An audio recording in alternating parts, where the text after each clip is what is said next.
Obvious miscommunication between government agency. So அரசாங்க இயந்திரத்துக்குள்ள வந்துட்டு ஒருத்தருக்கு ஒருத்தர் என்ன நடக்குது அப்படின்றது வந்துட்டு ஒரு கோஆர்டினேஷனே இல்லை, எந்த ஒரு கம்யூனிகேஷனுமே இல்லை. ஸோ 3ஆம் தேதி இவங்க டைட்டில் ஜெயிச்சப்பே ஆப்வியஸாக மக்கள் எல்லாருமே செலிப்ரேட் பண்ண ஆரம்பிச்சிட்டாங்க இங்கே. ஸோ விடிய விடிய இந்த இந்த செலிப்ரேஷனை இவங்களை கண்ட்ரோல் பண்ணி அவங்கள பத்திரமா வீட்டுக்கு அனுப்புறதுலேயே இந்த போலீஸ் ஃபோர்ஸ் வந்து டயர்ட் ஆயிடுச்சு. அப்படின்ற பட்சத்தில் வித்தின் 24 hours இவ்வளோ பெரிய ஃபங்க்ஷனை வச்சது அப்படின்றது பெரிய தப்பு. இதுல போலீஸ்ட வந்து கேட்கப்பட்டதா, இல்ல அரசியல்வாதிகளா இந்த முடிவை எடுத்தாங்களா, இல்ல ஆர்சிபியா இந்த முடிவை எடுத்ததா அப்படின்றது தெரியல. பட் ஆனா யார்கிட்டயுமே ஒரு கோஆர்டினேஷனே கிடையவே கிடையாது.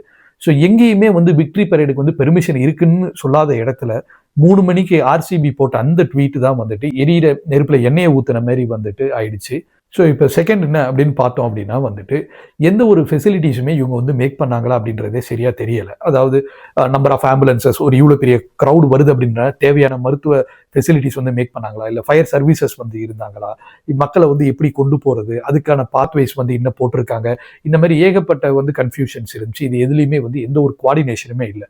இன்னொன்று 2 பெரிய ஈவெண்ட் நடக்கிறதுனால ஒரு இடத்துல ஸ்டேட்டோட டாப் மோஸ்ட் பொலிட்டீஷியன்ஸ் எல்லா பெரிய ஆட்களும் இருக்கிறதுனால போலீஸ் ஃபோர்ஸ் ஃபுல்லாக அங்கே அனுப்பப்பட்டுருச்சு.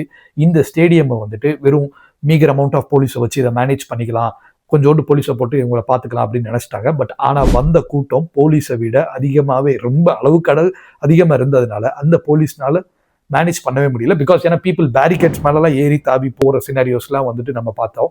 ஸோ அப்படின்றப்ப இந்த க்ரௌடை வந்துட்டு லிட்ரலி மேனேஜ் பண்ணுறதுக்கு போதுமான ரிசோர்ஸஸ் இவங்க கிட்ட இல்லை. அதனால வந்துட்டு இவங்கனால அதை கட்டுப்படுத்த முடியாததுனால தான் இந்த சம்பவமே நடந்திருக்கு. கவர்மெண்ட் வந்து என்ன ஆக்ஷன்ஸ் எடுத்திருக்காங்க, இல்லை யாரை ரெஸ்பான்சிபிளாக ஹோல்ட் பண்ணியிருக்காங்க அப்படின்றத பார்க்கலாம்.